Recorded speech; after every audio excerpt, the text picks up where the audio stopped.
Bueno, pues buenas noches. Nos disculpamos por el retraso, pero la tecnología a veces ¿verdad? Nos hace que tengamos que tardarnos un poquito más, pero ya estamos aquí. Y bienvenidos a Hablando con Alice. Hoy tenemos al activista Alejandro Santiago y vamos a estar hablando Hola. de la comunidad LGBTIQ+, y vamos a dialogar sobre la situación de crisis y el COVID-19 con esta comunidad. ¿Cómo estás, Alejandro? Saludos, muy bien, muy buenas noches a todas las personas que nos pueden estar viendo a través del Facebook Live y de igual manera gracias por la invitación, ¿verdad? Que siempre es un placer poder compartir todos estos espacios. Bueno, pues vamos a empezar. A mí siempre me gusta empezar definiendo términos porque es un proceso educativo y lo más importante es que la gente, para que pueda tomar buenas decisiones, tiene que tener el conocimiento. Así que vamos a empezar definiendo qué es LGBTIQ+. Pues mira, LGBTIQ+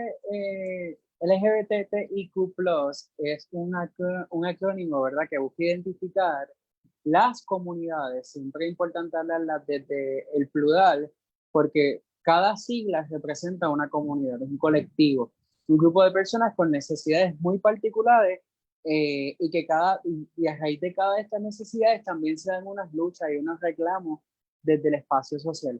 Entonces, este acrónimo busca recoger, reunir, agrupar todas las personas que de alguna manera u otra experimentan una diversidad en cuanto a su orientación sexual, su identidad de género y de igual manera sus prácticas sexuales.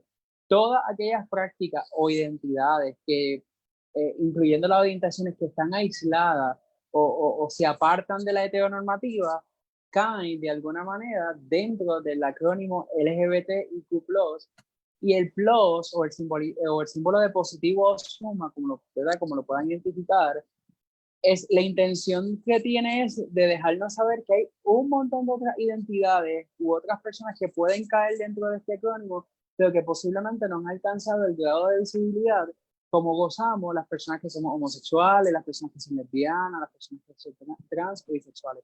En mi carácter personal, dado a que muchas personas dicen, ese es un reguero de letras, que eso es un comentario bastante despectivo, ¿verdad? Porque nosotros no decimos la población heterosexual es un reguero de personas o algo similar. Yo utilizo LGBT con una sola T, IQ y las demás siglas según el grupo que vayamos o con el grupo de personas que vayamos a estar hablando. ¿Por qué una sola T? Porque ya muchos estudios y propuestas vienen hablando de que una T le abarca como un término sombrilla trans, para trabajar lo que son las comunidades transexuales, las comunidades transgénero, que, ¿verdad? Sabemos que las comunidades transgénero son las personas que de alguna manera manifiestan un género diverso al asignado desde su sexo de nacimiento.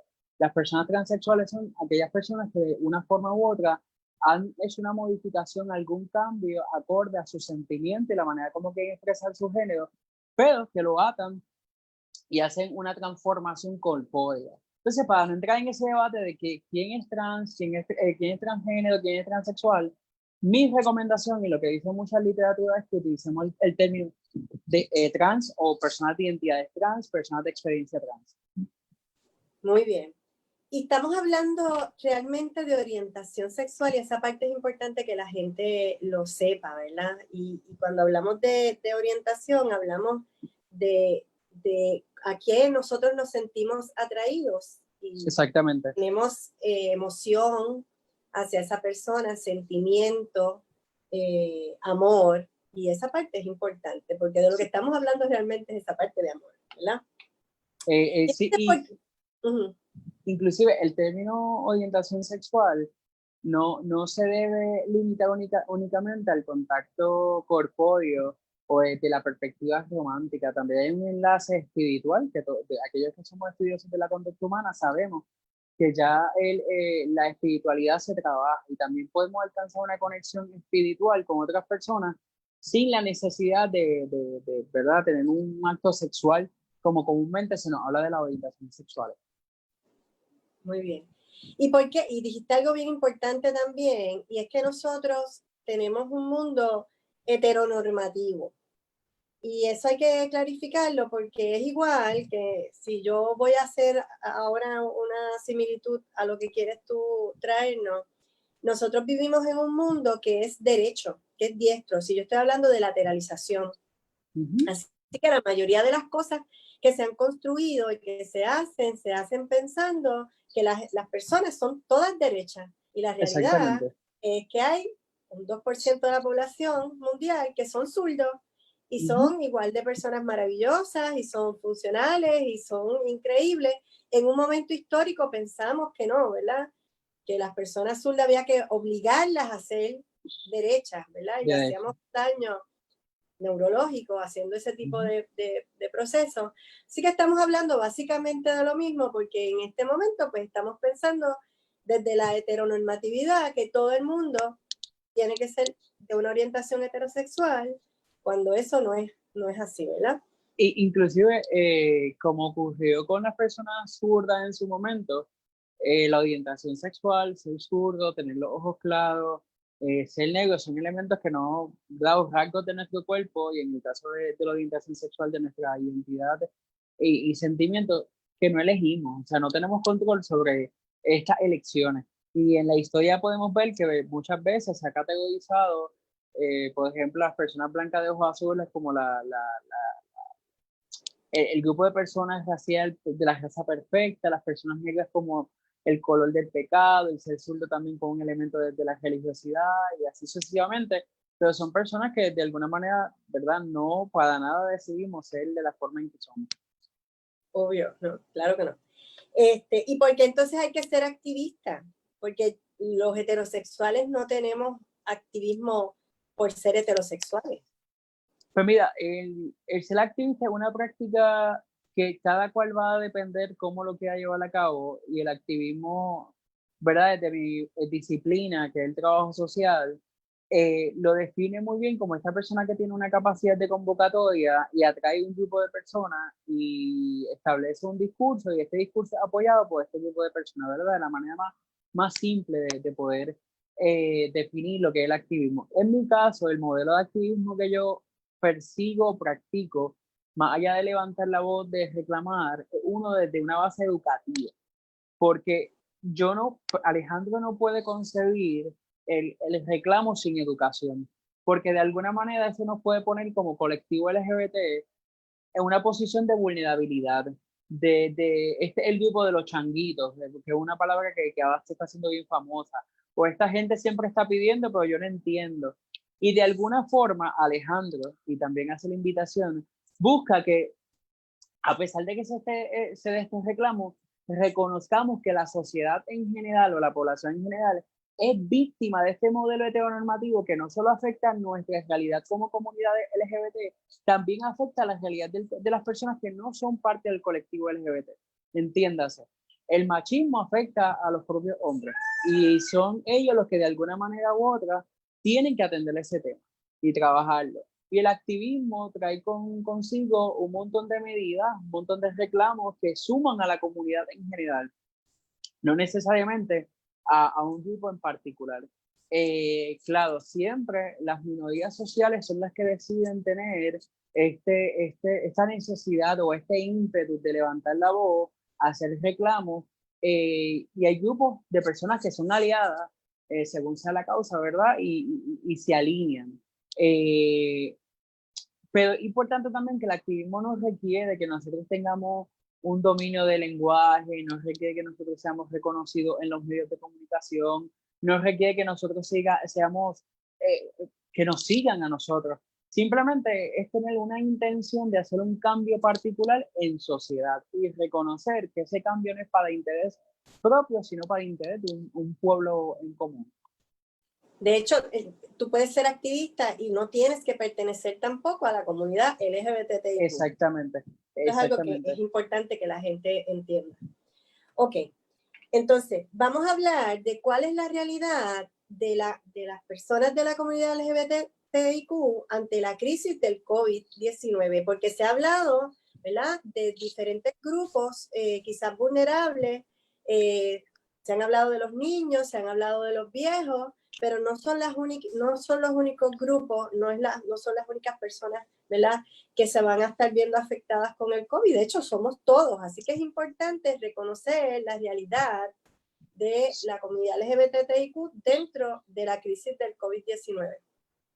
Pues mira, las comunidades LGBT como un grupo minoritario en definición, porque en cantidad somos un montón de personas, y las que faltan, ¿verdad?, de reafirmar su identidad y su orientación sexual, pero en términos de, ¿verdad?, como un concepto de los estudiosos de las ciencias sociales, pues nos llaman como una minoría social. Entonces, actualmente cualquier minoría social se ve vulnerabilizada ante la pandemia que estamos experimentando, pero hay elementos muy particulares que afectan en un grado mayor a las comunidades LGBT en comparación a las comunidades de personas heterosexuales. ¿Verdad? Hay que partir de la premisa que la heterosexualidad es un privilegio que da poder y nos posiciona, bueno, a quienes sean heterosexuales, ¿verdad?, les posiciona sobre otras personas. A esto se le puede mirar otros elementos, ser un heterosexual blanco, con poder económico, con acceso a la educación. Ahora bien, si tú eres una persona dentro del colectivo LGBT que de alguna manera no has podido trabajar o que de alguna forma no cuentes con las redes sociales, entiendas, familiares, amistades y demás, para tener el apoyo de seguir avanzando en sociedad, ya esto representa una alarma y una amenaza para nuestra vida. Por ejemplo, no es lo mismo ser una persona de identidad trans que está trabajando con su proceso de reafirmar su identidad ante la sociedad, que no cuenta con el apoyo de mamá, papá, familiares, vecinos, y que de alguna manera esta persona puede estar experimentando algún tipo de victimización en la comunidad donde viva, versus compararlo con un hombre homosexual que de alguna forma ya vive en libertad, no tiene ningún problema con la sociedad y cuenta con el apoyo de familiares. Estos dos escenarios nos pueden permitir entender que la persona de identidad trans tiene que primero, de alguna forma, trabajar con su identidad, sus miedos, sus propias amenazas impartidas por la sociedad para poder tener acceso, por ejemplo, a la vivienda, a la comida, a la salud, versus un hombre homosexual que vive en totalmente libertad, como el ejemplo que vive la familia, y va por la comunidad como si nada hubiese ocurrido. Entonces, ahí uno ve que hay unas particularidades en cuanto al acceso. Igual podemos dar, otro ejemplo que podemos presentar es que muchas veces, cuando ocurren este tipo de emergencias, quienes son y dan una respuesta inmediata más allá del gobierno, son personas con un pensamiento tradicional u organizaciones que de alguna forma tienen un vínculo religioso. Entonces, digamos que van todo este tipo de personas tocando puerta por puerta a preguntar cuáles son sus necesidades. Y si de alguna manera ven las orientaciones sexuales como un asunto de pecado, ¿usted cree que realmente ese servicio se le puede dar o ese servicio se le da sin necesidad de cambiar la realidad de esta persona? Yo les aseguro que son bien pocas las personas que pueden dar un servicio más allá de su fe, cualquiera que sea la fe, y sin necesidad de hacer un cambio en las personas que somos parte de la diversidad. Y son un montón de vulnerabilidades las que experimentamos. También pudiésemos analizar las realidades que experimenta un adulto mayor LGBT versus un adulto mayor heterosexual. Entiendas, un viejo o vieja, no se alarme por el concepto, ¿verdad?, propio y recomendado. No se le dice viejito, ni viejita, ni envejecido, ni envejeciente. Pues esos son términos, ¿verdad?, que buscan adornar unas realidades. Entonces, las personas que son adulto mayor dentro del colectivo LGBT, en su mayoría los estudios dicen que vuelven al closet, porque es una persona que vive sola, que no tiene apoyo familiar o que ya su familia falleció, pero tiene los recursos, si fuese el caso, de poder pagar un centro de cuidado o de atención médica, pero entonces en este proceso, como ve que el comportamiento de sus demás compañeros residentes o de la administración homofóbica, pues para sentirse atendida y segura, pues ¿qué hace? Se echa para atrás y dice, yo no puedo decir que soy lesbiana, yo no puedo decir que soy homosexual, mejor me quedo callado en ese elemento. Versus un adulto mayor heterosexual que no tiene ningún tipo de problema en verdad en relacionarse con la población en general, no tiene que estar experimentando lo que es decir si es heterosexual o no. Bueno, y tienen que pasar a veces por cuestionamientos que otra persona no pasaría, porque vives solo, porque vives con esta persona, si has tratado de cambiar o no, ¿verdad? Y ahí a veces unas líneas ¿verdad? Unas frases que uno sabe que delimitan los accesos a ciertos servicios. Exactamente. Así que tenemos que estar bien pendientes de eso. En cuestiones de facilidades, por ejemplo, de que puedan hacerse la prueba o de que puedan tener acceso médico, ¿verdad? Estamos en una crisis de salud. ¿Cómo tú has visto ¿verdad? La situación que te han comentado? Pues mira, hasta donde yo he podido leer y lo que he podido mirar en las redes sociales, he visto que los servicios en Puerto Rico, primero existen muy pocas organizaciones que son organizaciones LGBT que dan servicio a la comunidad LGBT. Hasta, si mi memoria no me falla, conocemos como solamente la existencia de 2 centros que dan servicio a la comunidad LGBT. El Centro Comunitario LGBT en el área de Atorrey y el Centro Comunitario para el Adulto Mayor LGBT que está en el área de San Juan. Ya mismo me acuerdo de exactamente la localización es cerca del centro médico, pero si nos damos cuenta son 2 centros que están específicamente en el área metro. Sé que de uno de ellos está abriendo en el área de Cabo Rojo y Toa Alta. El resto de las organizaciones en Puerto Rico son organizaciones que tienen un beneficio de darle servicio a las comunidades LGBT. Organizaciones que son Clínicas 330, organizaciones sin fines de lucro que dan servicio de prevención al VIH, que no son organizaciones LGBT, pero tienen este servicio. Y muchas veces, pues las comunidades LGBT nos identificamos con los servicios.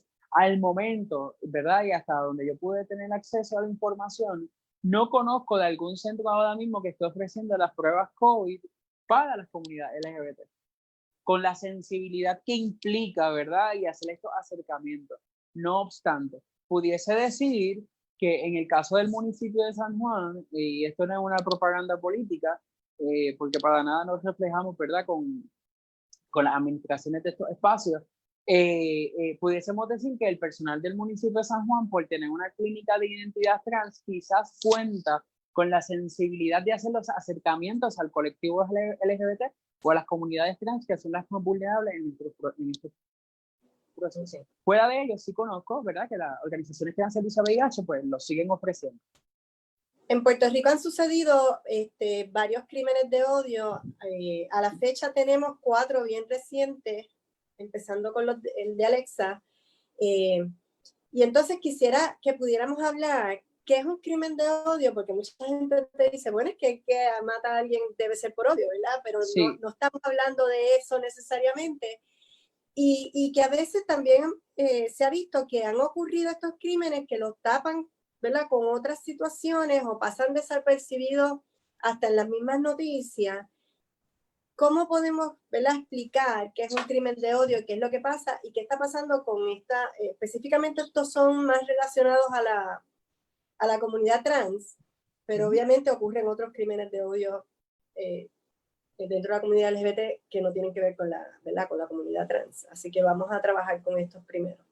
Pues mira, en Arroz y Habichuela, y de la manera más simple, para contestar la pregunta de que es un crimen de odio, sí pudiésemos validar que todo crimen es movido por el odio, por el rechazo a la humanidad. No obstante, un crimen de odio tiene una particularidad. Yo no asesino o no transgredo o no vulnerabilizo los derechos de esta persona, inclusive hasta la vida, no porque sea un ser humano, más bien porque tengo una particularidad. Ejemplo, yo mato a fulana de tal porque es una persona trans. Yo mato a este hombre porque es gay. Yo mato a esta persona porque es negra. Y es la expresión de rechazo hacia esta particularidad que muchas veces son parte de las minorías. Una persona trans, yo la asesiné porque una persona trans, porque posiblemente esta persona trans puede verbalizar que tuvo algún tipo de relación con esta persona. A la fecha de hoy han pasado unos 15 meses y se han reportado una cifra entre 8 a 10 aproximadamente asesinatos relacionados a personas del colectivo LGBT. Tan reciente como la semana pasada se registró el vil asesinato de 2 personas de identidades trans que fueron transportadas en un vehículo y en el vehículo se encontraron los cuerpos calcinados.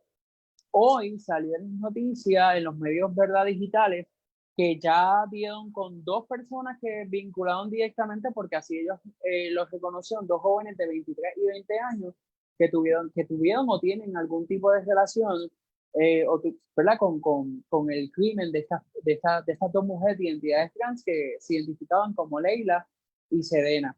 Eso es verdad, en Puerto Rico, lamentablemente, a pesar de que hay unos logros en materia de derechos que se han alcanzado, se siguen vulnerabilizando y se siguen cometiendo estos tipos de crímenes, y la respuesta del gobierno no necesariamente es la que nosotros como colectivo esperamos. ¿Por qué se hacen unos reclamos para que se atiendan esto como casos de crímenes de odio, verdad? Si en efecto cumpliesen con los elementos necesarios, porque muchas veces partemos de la premisa en que se asesinó una persona, se asesinó un hombre, y este hombre, pues toda la pesquisa y toda la investigación reúne los elementos para poder identificar o tipificar este crimen como uno de odio, pero el gobierno, por la razón que sea, no lo hace de esa forma, y eso es, nos pone a nosotros en una mayor desventaja, porque esto puede despertar el odio, el rechazo de una población en general hacia las tres comunidades. También hubo un caso reciente de una persona de identidad no binaria que se identificaba como Penélope, que presuntamente fue agredida y porque apareció un moretón en su cuerpo y fue asesinada en la cárcel en Bayamón.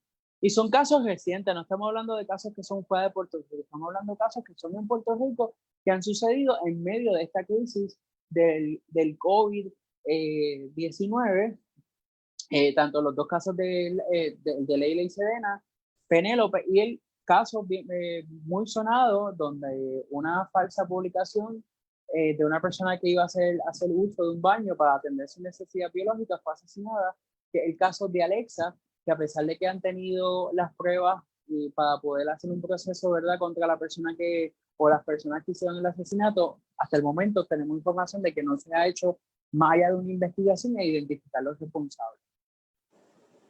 Yo concuerdo contigo y recientemente, ¿verdad? Tuve esta experiencia de un egresado, un estudiante que tuve, y lo asesinaron saliendo de una discoteca. Y este estudiante estaba en su proceso, ¿verdad?, de transición. Y no hubo como que la noticia, si yo la leí varias veces porque quería entender qué había pasado, pues la noticia de alguna manera pasaba desapercibido, más allá de decir que era un hombre saliendo de una discoteca, que tampoco nombraron específicamente la discoteca. Cuando yo hice mis averiguaciones, pues obviamente era una discoteca más visitada por la comunidad LGBT y como lo conozco, pues también sé cuál era su trasfondo, pero la realidad es que la noticia no daba una información clara, quizás para no proponer que podía haber sido un crimen de odio. Sí. Que es lo que ocurre muchas veces con... que fue esa, pueden haber otras, ¿verdad? Que lo estemos analizando desde otra perspectiva que no es la correcta. Una persona preguntó, Alejandro, que si estaban negándole las pruebas de COVID a los miembros de la comunidad. Pues mira, al momento, contestando esa pregunta y gracias a la persona que la planteó, no se han reportado casos. Es bien importante las personas del colectivo LGBT que si experimentan algún tipo de rechazo por su orientación y identidad de género, usted puede hacer y levantar una querella.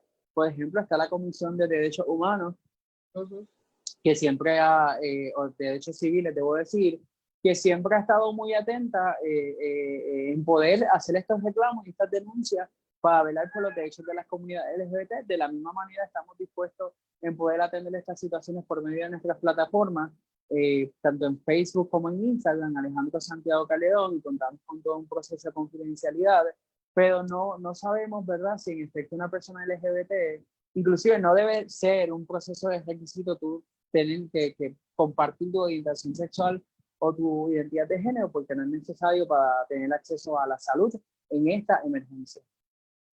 Bueno, no debería ser necesario para ningún tipo de acceso a la salud. Exactamente. ¿Verdad? Porque la salud está para atender a la persona, al ser humano. Carmilet Blasco pregunta si se pueden hacer querellas por parte de estos actos de acoso hacia alguien de la comunidad trans? Bueno, si las personas de identidades trans están experimentando algún acoso, sea cual sea, por medio de las redes sociales, lo que conocemos como el cyberbullying, ya sea a sus llamadas telefónicas, inclusive si usted es una persona o usted es un familiar de una persona de identidad trans, que de alguna manera esté haciendo trabajo sexual o algún otro tipo de trabajo, y está, ¿verdad? Tomó el ejemplo de las personas de identidades trans que hagan trabajo sexual, porque puede ser parte de sus realidades, y uno pensaría, bueno, si está en la calle, pues tiene que sufrir el acoso, y no necesariamente. Y cualquier persona que puede estar experimentando, en el caso de las comunidades trans, algún tipo de acoso, pueden levantar una querella ante las autoridades, y el cuerpo de la policía de Puerto Rico se supone, ¿verdad?, que hayan recibido un adiestramiento, dado a que existen protocolos de cómo hacer intervenciones con las comunidades de identidades trans, inclusive cómo atender estas denuncias.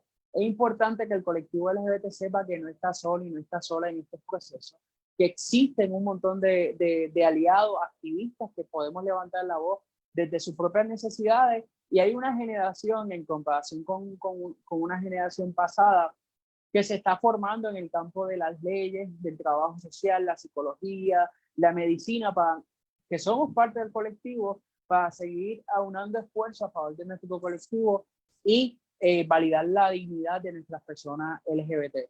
En conclusión con esta pregunta, sí puede levantar una querella y no debe tener miedo de por estar manifestando o ser parte de un colectivo, decir, bueno, como yo soy gay o soy persona trans o lesbiana, pues tengo que someterme a estos procesos y quedarme callado, callada o callado. Y no debe ser así.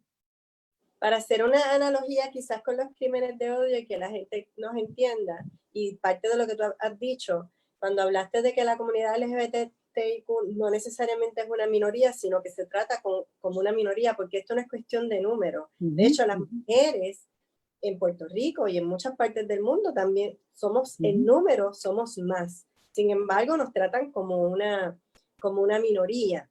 Así que esa parte es importante que las personas lo entiendan. Y por otro lado, los feminicidios también son crímenes de odio, ¿verdad? Exactamente. La persona mata a esta mujer por ser mujer, porque entiende que la controla, ¿verdad?, que la posee, que es una propiedad. Por lo tanto, mata a esta mujer. Y obviamente el punto que tú traes de que nosotros los seres humanos tenemos que aprender a que se trata con dignidad a cualquier ser humano. O sea, nosotros no podemos continuar cuestionando la diversidad humana, porque la diversidad humana es la norma, el que seamos diversos, el que seamos diferentes, el que nos gusten diferentes cosas, amemos de maneras diferentes. Todo eso es parte de lo normal de la humanidad. Y lo que nos debe guiar es el respeto y a la dignidad del ser humano en todo momento. Y que, como bien plantea, la diversidad es algo que nos hace común a cada una de las personas que compartimos en este espacio. Obviamente me interesa muchísimo saber cuáles serían las peticiones o las necesidades que reclaman al gobierno que se deben atender dentro de la comunidad LGBTIQ. Pues mira, siempre esta pregunta es bien común dentro de espacios donde he podido tener la oportunidad, y otros conversatorios que he escuchado, el elemento de qué nos falta por alcanzarlo, cuáles son nuestras necesidades. Y siempre hago la reflexión de que en el 2015, recuerdo que el 26 de junio de 2015, yo terminaba un examen, y salí de tomar el examen a ir a celebrar la aprobación del matrimonio LGBT. Y de alguna manera, de forma indirecta, muchas personas entendió que la aprobación del matrimonio LGBT era como que el fin de esta lucha por la diversidad, y no es así. Esto es como que el comienzo de otro capítulo, porque siguen habiendo otras necesidades. Necesidades que todavía pueden estar existiendo en cosas tan básicas como, por ejemplo, los baños sin género en las diferentes instituciones de las universidades, las agencias de gobierno, mayor educación en la manera en cómo hacemos acercamientos desde nuestras profesiones y los servicios que se proveen a las comunidades LGBT. Por ejemplo, que existan centros de cuidado para el adulto mayor LGBT, específicamente para ellos y para ellas y ellas.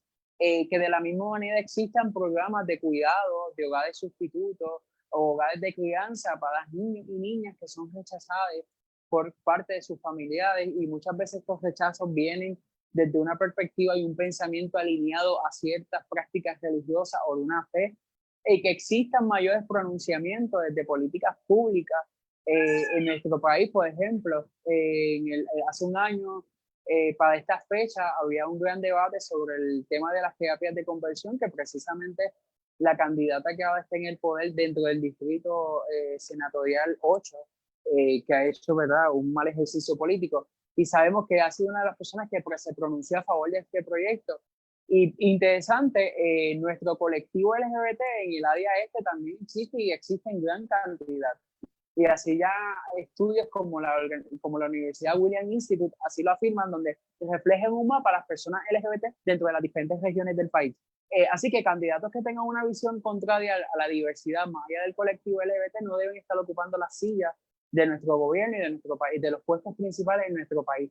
Entonces, otras necesidades que nosotros podemos estar Ese punto, déjame interrumpirte a ti, ahí. Ese punto es bien importante porque la legislación, ¿verdad? Las leyes son para proteger a la ciudadanía, a todos los seres humanos en su diversidad. O sea, no se puede legislar para favorecer un grupo porque lo entendamos como mayoritario, sino que están ahí propuestas para defender los derechos de todas las personas. Y gracias que lo nombraste. Y perdona la interrupción, vamos a seguir. Y en efecto, el ejercicio político debe estar aislado de nuestra fe, de nuestros intereses particulares, inclusive de nuestros privilegios. Porque no necesariamente la manera en cómo yo mido la vida, como yo la experimento, es la forma en cómo lo mide y la experimenta una persona. Yo aprendí de un profesor de la universidad que muy pocos se llevaban con él, y por alguna razón yo hice mucho enganche profesional con él, y él decía: la vida hay que dejarle de mirar desde el sorbeto o desde un agitador de café y comenzar a buscarla a ver si se puede mirar desde un tubo de PVC, que sabemos que el ángulo, el ancho puede ser mayor y nos puede dar una visión quizás más panorámica. Y desde ese ejercicio, ¿verdad? Deberíamos nosotros también hacer un ejercicio político, y el ejercicio político no se concentra únicamente en lo político partidista. También hay un ejercicio que hacemos los profesionales cada vez que le damos un servicio a las personas. También existen necesidades, por ejemplo, el elemento de atender los casos de crímenes de odio desde la rama judicial, que se comprenda la importancia de esto. ¿Por qué? Porque a medida que atendemos los crímenes de odio y se tipifican desde otras tipologías de crímenes, no necesariamente se está atendiendo o se está llegando a la raíz de la situación, que es lo que motiva a la sociedad a seguir matando a la gente de una manera u otra. ¿Por qué la importancia de esto? Esto me trae recuerdo también sobre la importancia de declarar un estado de emergencia a favor de las mujeres. Las personas dicen: ¿pero qué hace declarar un estado de emergencia? ¿Acabaría con los crímenes hacia las mujeres? No necesariamente, pero los reduciría. Esto es una comparación como cuando ocurrió el Zika, que no alarmó muchas veces, o como lo que está ocurriendo con el COVID. Y lo que implica un estado de emergencia es la inversión de capacidad y la inversión económica para atender las necesidades de una manera holística, en lo social, lo económico, desde lo psicológico, desde aspectos salubristas, y que se facilite el proceso de denuncia y de atención a estas necesidades. Tenemos varias preguntas aquí.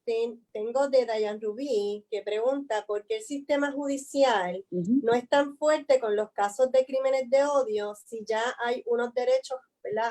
Que cobijan a estas personas. Lo que pasa es, ¿verdad?, desde mi interpretación, un sistema judicial no necesariamente, ¿verdad?, va a tener un posicionamiento hacia un crimen de odio si en efecto no se tipifica de esta manera y si la investigación no se da de esta forma. Por ejemplo, en el caso de las dos chicas de identidades trans que fueron asesinadas, no es lo mismo que estas personas hayan sido asesinadas y después quemadas, que quemadas vivas y posiblemente amarradas dentro de un auto. O sea, que son agravantes en el proceso. No es lo mismo que tú violes a una persona, después que la viole, la ultrajes, como hubo un caso aquí en Puerto Rico muy bien sonado, que en paz descanse nuestro compañero Steven, que esta persona tuvo un encuentro con una persona, fue violada, fue asesinada y después fue cuartizada. ¿Verdad? Por más incómodo que resulte hacer licitar este caso, y lo hago con toda la humildad y la humanidad, ¿verdad?, que en mi capacidad está, es bien importante reconocer, ¿verdad?, que este tipo de cosas agravan los casos, pero todo va a depender de este proceso de investigación. Si no se da una investigación sana, saludable, lo que implica, ¿verdad?, los procesos, obviamente la judicatura de alguna forma, o el sistema judicial, debo decir, no va a atender este caso como debiese ser, y de la misma manera no hace un impulso. Y, ¿verdad?, como todos sabemos, muchas veces los puestos de los jueces tienen unos intereses particulares y políticos, y si por ejemplo, la administración saliente de Ricardo Rosselló, el intento nefasto, ¿verdad?, de gobernar de Pierluisi y ahora el de Wanda Rolón, fueron 3 gobiernos que tienen una plataforma para hacer visible a Puerto Rico como un destino LGBT.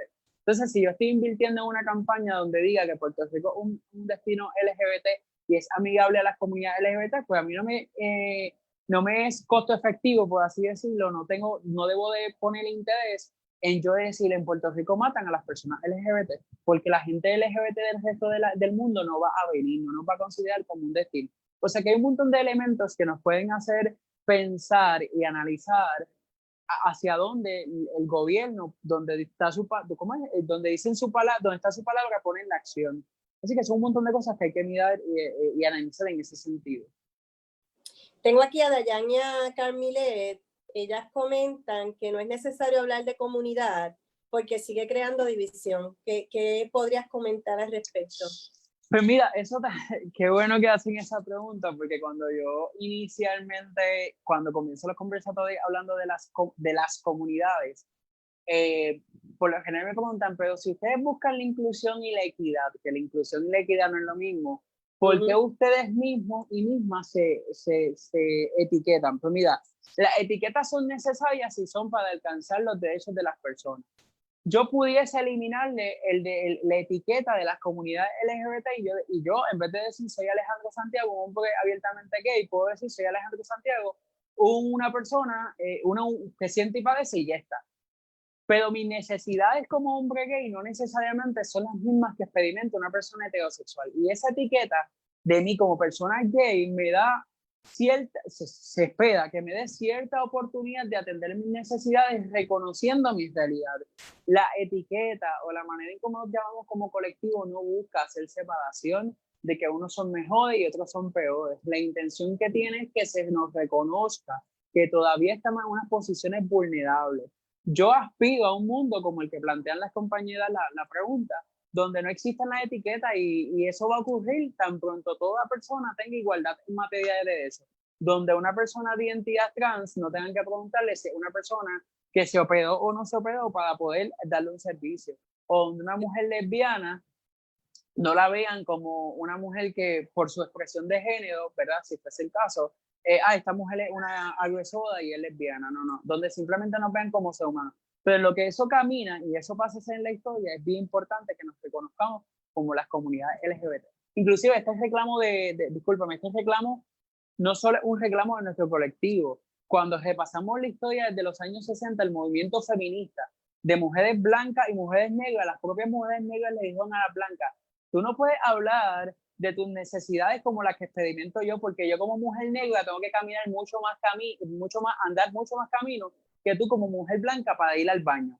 Y ese ejemplo nos hace entender como que, caramba, es verdad, las mujeres blancas tenían mayor acceso a algo tan sencillo como ir al baño y las mujeres negras tenían que caminar el doble. O simplemente las personas negras tenían que quedarse de pie en un bus o pararse cuando viniese la persona blanca y las personas blancas tenían ciertos privilegios. Y las etiquetas se utilizan para dar un avance en materia de derechos, no con el interés de hacer separaciones sociales.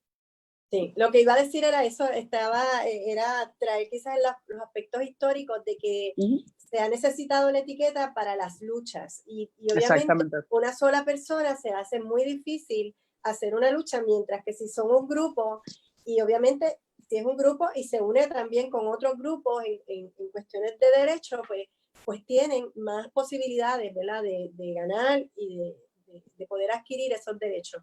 Así que la realidad es que, como dices, no deberían existir las etiquetas, definitivamente concuerdo, pero se utilizan en el ambiente político y legal como propósito para hacer unos avances, ¿verdad? Y lograr unos derechos. Lo usan los negros, ¿verdad? Que se autoidentifican como afroamericanos, como negros, y lo hacen en sus luchas, si entramos a las mismas redes, hay unos movimientos que son para los negros y así mismo se llaman y se autodenominan, pero es para poderlos visibilizar y que se puedan unir y de esa manera poder lograr en conjunto unos derechos. Y añadiendo un poco, ¿verdad?, la pregunta de Dayan y Camille, o Camilet, si no recuerdo el nombre. Ella es Camilet. Camilet. Veámoslo también, que el elemento de reconocer o ponerle un nombre a algo. Cuando usted va a comprar la habichuela, usted se encuentra con una góndola llena de marcas. Y ¿verdad? Aquí, si el producto es el mismo, porque hay que mirar la marca. Bueno, porque la marca puede traer unas particularidades, una cuestión de calidad, una cuestión de ingredientes, mejor producción o preparación, ¿verdad? En términos de hacer una comparación más fácil de por qué existe en la etiqueta. Ahora, mirándolo en nuestro sentido como persona, la necesidad que yo vivo o experimento como hombre homosexual no es la misma que experimenta un hombre heterosexual. Inclusive, a pesar de yo ser gay, que pudiese ser un elemento que me reste inclusión en la sociedad, yo, por ser un hombre gay de género fluido o de queer, en ese sentido, aún así, al yo decir ante un grupo de mujeres, yo soy un hombre, ya yo me posiciono con un nivel de privilegio mayor. Claro, soy un hombre negro, un hombre gay, un hombre queer, que ahí hay unas variantes que quizás hacen un zigzag en términos de mis privilegios, pero aún así el elemento de ser un hombre ante la sociedad y como la sociedad lo define, ¿verdad? Porque es una decisión bien que lo podemos discutir también, ¿verdad? Nos da unos privilegios sobre otras personas. Así que importante entender que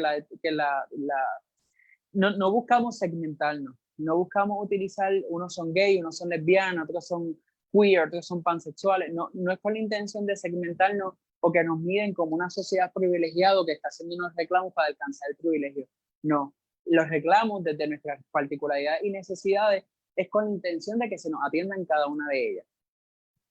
Tienes aquí a Eunice Ortiz y ella pregunta cómo se trabajan los casos de personas trans que están en el proceso de transición dentro de su núcleo familiar, escolar o universitario.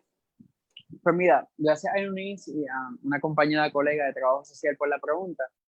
Pues mira, los casos que experimentan las personas de identidades trans son casos muy particulares, porque la evidencia que existe, y recientemente estoy haciendo una investigación sobre el tema de las personas trans infanto-juvenil, y existen una serie de estrategias de cómo nosotros podemos hacer acercamientos afirmativos. Y el acercamiento afirmativo lo que dice es validando, ¿verdad?, las necesidades que tiene esta persona, lo que experimenta y sus vivencias, sin rechazarle, haciendo acercamientos donde esta persona pueda sentirse segura y saludable en su propio espacio, que no es la realidad de las comunidades trans. Hay personas de identidades trans que su proceso pudo haber sido muy positivo y en otros casos donde pues lamentablemente no gozan de la misma manera. Los procesos van a depender de muchos elementos. Voy a hablar de una familia tradicional puertorriqueña y bueno, vamos a eliminar la palabra tradicional, una familia común posiblemente en Puerto Rico. Una familia común en Puerto Rico puede estar liderada por una madre o en algunos casos por una abuela. Digamos que la madre o la abuela son personas que se criaron dentro de un contexto religioso, donde la religión de alguna manera demoniza el ser una persona fuera de la heterosexualidad o de lo binario. Y está esta niña que desde muy pequeña se identifica como niña, pero nació niña y le hace un acercamiento a su mamá o a su abuela: mira, yo me identifico de esta manera. Lo primero que va a hacer es que esta familia, muy probable, le va a dar casi un soponcio, un ataque al corazón, porque su niño le dijo que quiere llamarse de Alejandro, se quiere llamar Alejandra y quiere usar tacones o quiere usar ropa interior de niña o que usa la otra indumentaria, ¿verdad?, que se asocia a lo femenino. Entonces, la manera en cómo nosotros debemos de abordar, si fuésemos a hacerlo desde un ejercicio profesional, es ventilándole a la familia que esta persona, más allá de la creencia particular que pudiese tener la familia, es un proceso de respetar y de hacer unos acercamientos donde, mira, vamos a validar a esta persona porque el rechazo puede traer dos cosas. Uno, el rechazo puede hacer que las familiares voten a estos niños y estas niñas de sus hogares, que es lo que muchas veces pasa en Puerto Rico y eso ocurre todavía.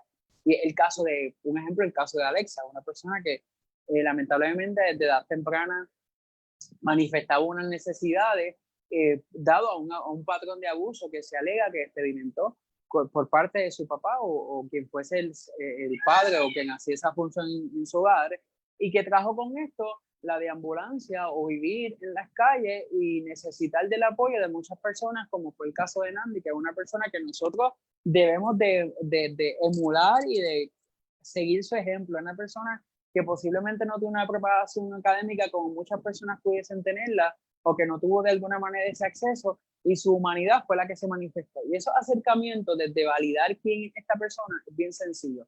Prácticas muy sencillas. Si usted identifica o usted tiene un familiar o una persona cercana que de alguna manera le está preguntando o ya le está dando unas señales de que tiene unas necesidades, preguntémosle el nombre. ¿Cómo tú quieres que yo te llame? ¿Cómo tú quieres que yo te haga sentir, que te valide como persona? Si esta persona le está diciendo, ya yo no quiero que me digan Alejandro, díganme Alejandra, créanme que el comenzar a utilizar el pronombre correcto va a derrumbar muchas barreras que pudiesen tener el uno seguir diciéndole a la persona del nombre, ¿verdad? Que la persona no quiere.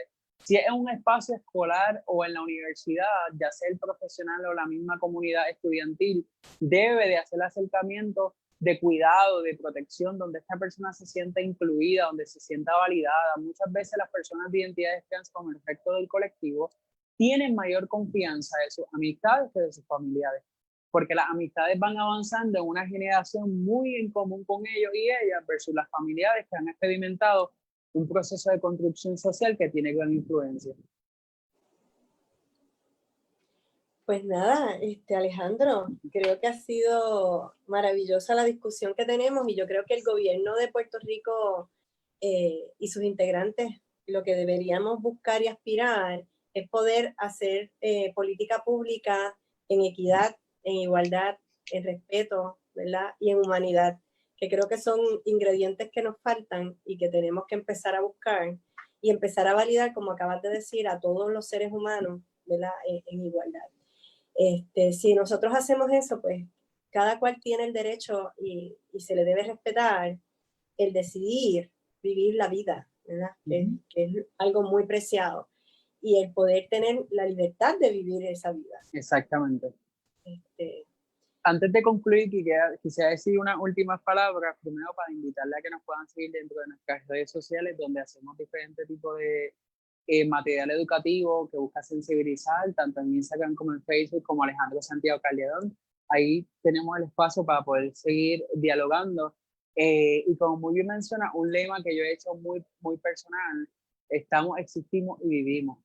Ya nosotros como personas estamos, denos la oportunidad de vivir y tener la experiencia que otras personas que no tienen algunas necesidades o particularidades tienen la oportunidad de experimentar y manifestar su vida tal cual somos. Yo pienso que ese es el reclamo central, que ya que estamos compartiendo este pedazo de tierra y que vemos que la vida es tan efímera, que hoy no hay un virus y mañana puede haber un virus que pueda acabar con la vida de muchas personas, pero que nosotros nos podamos tener el disfrute de compartir este espacio. Y verdad, otra invitación es que, miren, gente, estamos acá y aquí me voy a ir un poquito del tema, estamos acá de las elecciones del 2020. Tenemos que de alguna manera hacer procesos de cambiar la legislatura de nuestro país. Hoy posiblemente soy yo como un hombre homosexual que levanta la voz por mi colectivo, pero a lo mejor mañana yo no esté, pero hay una necesidad que tenga su hijo o su hija o otras generaciones. Pero para que esas necesidades sean validadas, tenemos que hacer un ejercicio de elegir personas capaces, con trayectoria, integridad, y que estén vinculadas al servicio de nuestras comunidades y la población en general. ¿Verdad? Sabemos que en el caso de Ali, una persona que ha estado muy atada al servicio social, y confiamos en que el Distrito 8 y el país pueda gozar de una legislatura íntegra, una legislatura vertical y objetiva que responda a nuestras necesidades. Así que más allá, y esto no es una invitación alineada al movimiento en el cual Alice está atada o vinculada, este es un ejercicio para que hagamos un voto de conciencia, un voto donde dignifique las personas y sigamos promoviendo la evolución de nuestra sociedad acorde a las necesidades generacionales. Así que gracias por la oportunidad y ese es mi llamado a que la gente haga ese cambio. Pues muchas gracias. Dime un momentito porque como que la batería se me está muriendo aquí. Y esto Eso va a ser pasa, la tecnología. bien rapidito, para que me puedan ver. No quiero que se cierre. No sé si me están viendo. ¿Me estás oyendo tú?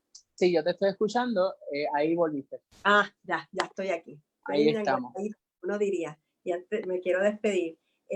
Ciertamente estos son ejercicios educativos, pero también para que las personas estén informadas y se pueda hacer el cambio desde la educación, que es liberadora. La semana que viene vamos a estar hablando de sinhogarismo, de las personas que tienen problemas, uso problemático de drogas. Vamos a estar revelando muchos grupos que son vulnerables y que necesitamos conocer y saber cuáles son sus necesidades, porque son parte de la sociedad. Y como dije antes, nosotros tenemos que velar por los derechos de todas y todes. Así que nada, nos vemos el próximo.